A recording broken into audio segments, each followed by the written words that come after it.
ओम शांति। आज हम जानेंगे शिव और शंकर में अंतर। शिव परमात्मा है और शंकर देवता है। इसलिए कहा भी जाता है ब्रह्मा देवताय नमः, विष्णु देवताय नमः, शंकर देवताय नमः और शिव परमात्माय नमः।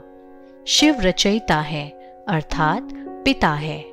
शंकर उनकी रचना अर्थात उनके पुत्र हैं।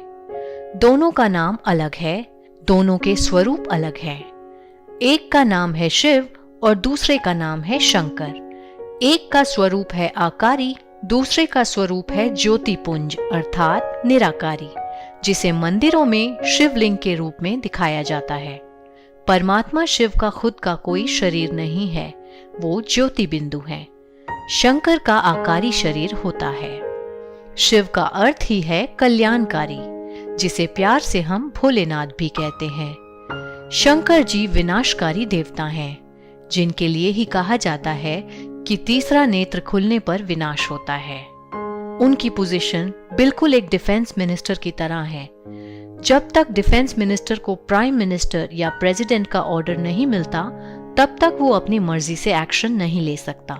ठीक उसी प्रकार शंकर जी के ऊपर भी कोई और है, जिन्होंने शंकर जी को ये विनाश का महान कार्य सौंपा है। तो एक भोलेनाथ अथवा कल्याणकारी है और दूसरा विनाशकारी है, और यह दोनों ही कार्य एक दूसरे के बिल्कुल विपरीत हैं। जब कोई मंत्र देता है तो ओम नमः शिवाय कहते हैं, कभी भी ओम नमः शंकराय नहीं कहते। उसी प्रकार शिवरात्रि कहते हैं, कभी भी शंकर रात्रि नहीं कहते।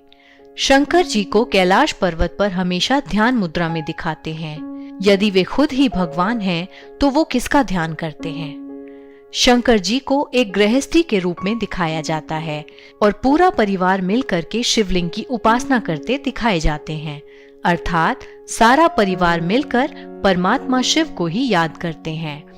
इसके अलावा सभी देवी देवताओं का जन्म दिखाया गया है, जबकि ब्रह्मा, विष्णु और शंकर की उत्पत्ति दिखाते हैं प्रकाश से। तो क्या है ये प्रकाश? प्रकाश अर्थात परमपिता परमात्मा शिव।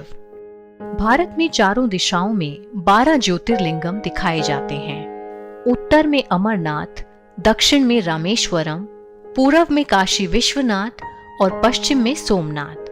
और इन सभी जगहों पर केवल और केवल शिवलिंग की स्थापना ही की गई है। यहाँ शंकर की मूर्ति कहीं भी नहीं है। जब एक मंदिर में शिवलिंग की स्थापना करनी होती है, तब शिवलिंग को द्वार से नहीं लाया जाता, उसको ऊपर से उतारा जाता है, जिसके बाद ही मंदिर में गुंबद लगाया जाता है। बाकी सभी देवी देवताओं को द्वार से लाया जाता है। ये इसी बात का प्रतीक है कि परमात्मा शिव ऊपर परम धाम से ही इस धरती पर आते हैं, और इसी कारण से उन्हें स्वयंभू भी कहा जाता है। स्वयंभू अर्थात जो स्वयं ही भू पर पधारे। इसी बात का एक और उदाहरण लेते हैं।